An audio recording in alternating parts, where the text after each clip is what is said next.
स्वागत है आपका हमारे YouTube चैनल ई कंटेंट हिंदी पर। आइए ऑनलाइन पढ़ते हैं और आज हम इस वीडियो में जानने वाले हैं अनेकार्थी शब्द के विषय में।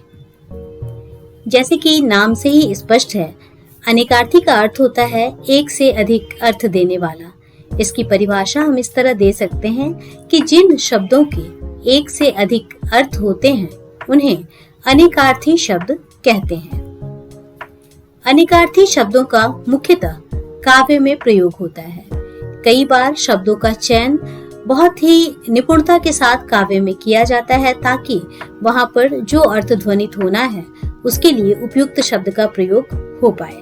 तो इसके लिए अनेकार्थी शब्द महत्वपूर्ण भूमिका में होते हैं। कविताओं को समझने के लिए या कविताओं को रचने के लिए विपुल शब्द भंडार का होना आवश्यक है और अनेकार्थी शब्दों का इस शब्द भंडार में योग होता है।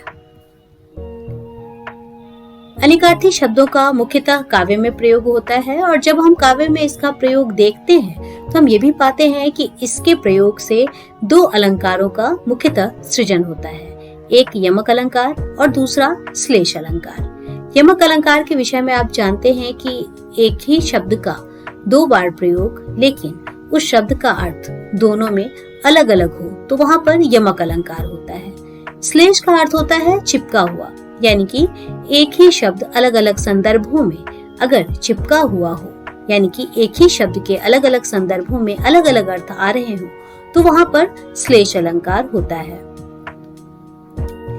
यहाँ पर कुछ उदाहरण है। पहला उदाहरण देखते हैं। रहीमन पानी राखिए बिन पानी सब सून, पानी गए न उबरे मोती मानुष चून। आपने जरूर ही इस दोहे को सुना होगा पहले और आप ये भी जानते होंगे कि पानी के इसमें अलग अलग अर्थ हैं। पानी का मोती के लिए अर्थ है चमक या कांति, मनुष्य के लिए इसका अर्थ है इज्जत, चून के लिए इसका अर्थ है जल। यानी कि एक पानी में ही कई अर्थ चिपके हुए हैं तो यहाँ पर श्लेष अलंकार है। इसी तरह दूसरा उदाहरण लेते हैं। चली चंचला चंचला के घर से, तभी चंचला चमक पड़ी।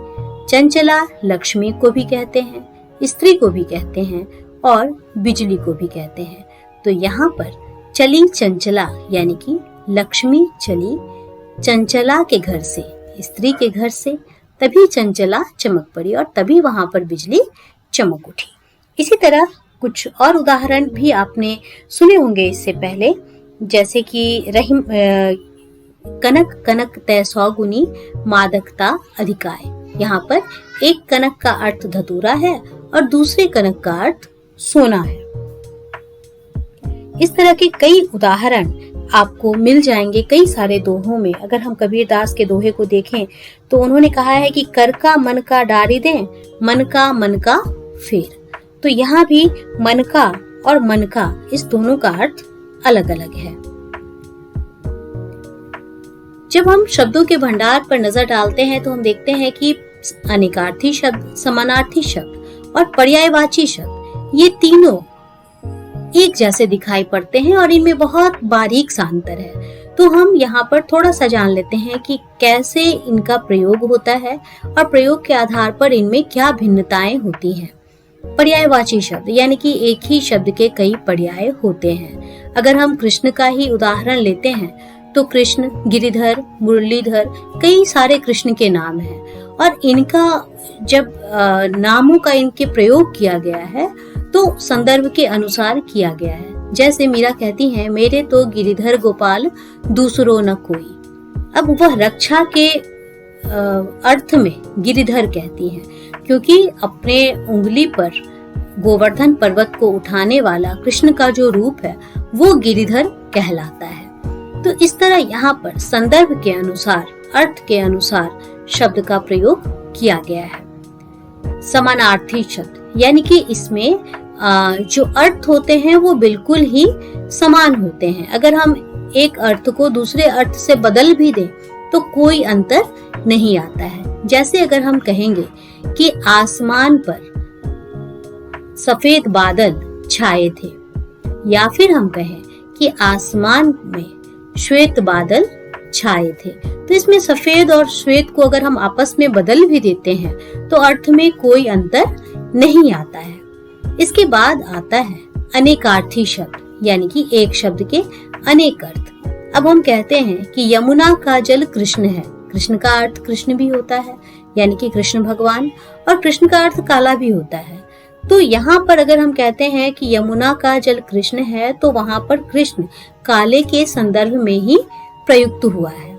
अगर हम कहते हैं कि मुझे मेरा अंश चाहिए, यानी कि मुझे मेरा हिस्सा चाहिए, लेकिन अंश के और भी अर्थ होते हैं, तो यहाँ पर केवल हिस्सा अर्थ जो है वही प्रभावी है। तो इस तरह से हम देखते हैं कि अनेकार्थी, समानार्थी और पर्यायवाची शब्दों के प्रयोग में भी अंतर आता है।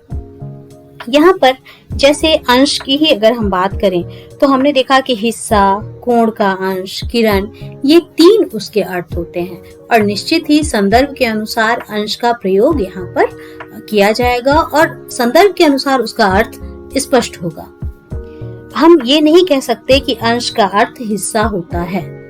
अंश का अर्थ हिस्सा होता है उस वाक्य में जिसकी मैंने अभी चर्चा की कि मुझे मेरा अंश चाहिए, लेकिन इस अंश का मान कितना है, तो यहाँ पर ये हो सकता है कि किसी कोण के मान के संदर्भ में बात की जा रही है। तो अनेकार्थी शब्दों का जो अर्थ है वो हमेशा ही प्रसंग से स्पष्ट होता है। अनेकार्थी शब्द अनेक हैं, हिंदी में बहुत सारे शब्द हैं और इनकी एक विस्तृत सूची बन सकती है। तो कुछ प्रमुख अनेकार्थी शब्द जो अक्सर परीक्षा में जिनका अर्थ पूछा जाता है या जो कविताएं संकलित हैं उनमें जो शब्द अधिकतर देखे जाते हैं, तो इन सभी अनेकार्थी शब्दों की सूची आपको डिस्क्रिप्शन में मिल जाएगी। इन्हें याद करने की आवश्यकता नहीं है, लेकिन इन्हें पढ़कर समझने की आवश्यकता जरूर है। और जब भी आप किसी काव्य में ऐसे शब्दों को देखते हैं जो अनेकार्थी शब्द हैं, तो उनके बाकी के अर्थों के बारे में भी जानने की कोशिश करें और वहां पर वह किस संदर्भ में प्रयुक्त है, इसके आधार पर ही उसके अर्थ का अनुमान लगाएं। तो अनेकार्थी शब्दों की जो सूची है वो आपको डिस्क्रिप्शन में इसका लिंक मिल जाएगा। साथ ही साथ आपको अपने समझ का आकलन करने के लिए एक क्विज फॉर्म का लिंक भी डिस्क्रिप्शन में मिल जाएगा।